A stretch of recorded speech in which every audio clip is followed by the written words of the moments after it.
ब्रह्मचारिणी माता की। अच्छा, ब्रह्मचारिणी का अर्थ क्या है? जो तपस्या का आचरण करने वाली देवी है उसी को ब्रह्मचारिणी कहा जाता है। लेकिन ये रूप कब धारण किया माने? भगवान शंकर को प्राप्त करने के लिए मां पार्वती जी ने जो तपस्या की, उस तप के आधार स्वरूप जो भगवती का स्वरूप बना वो ब्रह्मचारिणी स्वरूप बना। धन्य है मां, जो भी नवरात्रि के दूसरे दिन ब्रह्मचारिणी देवी की उपासना करता है, पूजा करता है, ज्योत जलाता है, आरती करता है, फूल में बिल्व पुष्प आदि चढ़ाता है, भगवती मां ब्रह्मचारिणी मां की दया से उसको अभिसित तपस्या की प्राप्ति होती है। और जो भी वो तपस्या करता है उसकी तपस्या पूर्ण रूप से निर्विघ्न सफल हो जाती है। देखो, ब्रह्म का अर्थ क्या है? जो अनंत है, जिसका कोई अंत नहीं है वो ब्रह्म है। जिसका कोई पार नहीं पा सकता वो कौन है? ब्रह्म है। जो सच्चिदानंद है वो कौन है? बोलो बोलो, ब्रह्म है। जिससे सारा संसार बना वो कौन है? ब्रह्म है। जिसमें सबकी चेतना व्याप्त है वो कौन है? ब्रह्म है। उस ब्रह्म के आचरण को जो अपने जीवन में पूर्ण रूप से लागू करे वो ब्रह्मचारिणी है। अनंत ब्रह्म जिसमें अनंत शक्तियां निहित हैं, अनंत ब्रह्म, वह ब्रह्म पूर्ण परब्रह्म परमात्मा जो असीमित है, जिसकी सामर्थ्यता असीमित है, जिसका बल असीमित है, जिसका तेज असीमित है, जिसकी प्रज्ञा असीमित है, जिनकी बुद्धि असीमित है, जो जिनका कोई पार नहीं पा सकता, ऐसा ब्रह्म, उस ब्रह्म को भी जो अपनी उपासना के द्वारा उसके आचरण को अपने जो जीवन में लावे वो पुरुष ब्रह्मचारी कहलाता है और स्त्री ब्रह्मचारिणी कहलाती है।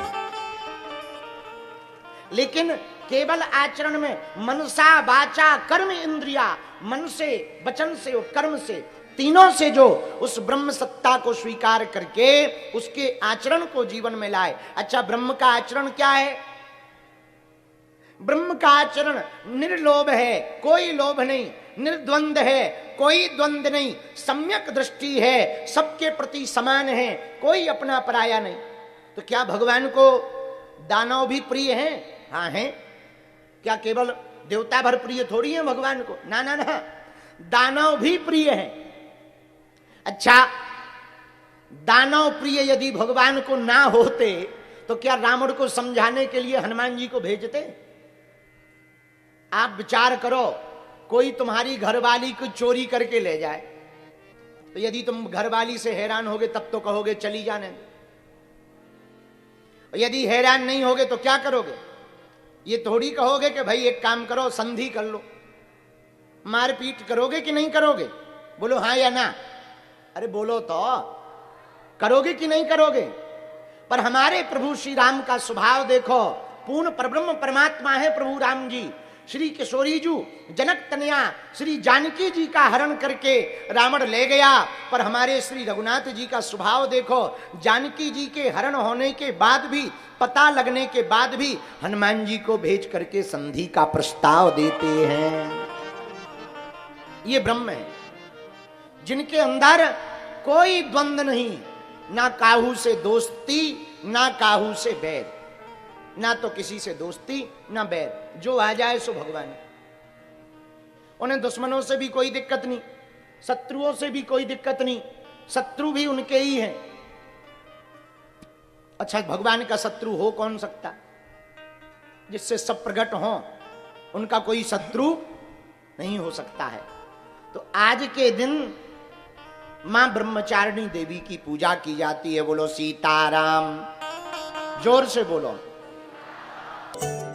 बालाजी महाराज के कृपा पात्र बागेश्वर धाम पीठाधीश्वर परम पूज्य धीरेन्द्र कृष्ण शास्त्री जी महाराज का पावन संकल्प। मध्य प्रदेश में छतरपुर के ग्राम गढ़ा में बनेगा विश्व स्तरीय कैंसर अस्पताल एवं रिसर्च सेंटर, जिसकी आधारशिला देश के यशस्वी प्रधानमंत्री नरेंद्र मोदी जी के कर कमलों से रखी जा चुकी है।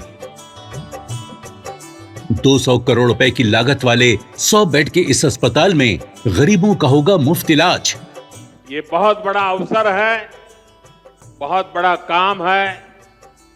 संकल्प बड़ा हो, संतों के आशीर्वाद हो, प्रभु की कृपा हो, तो समय सीमा में सब पूर्ण होता है।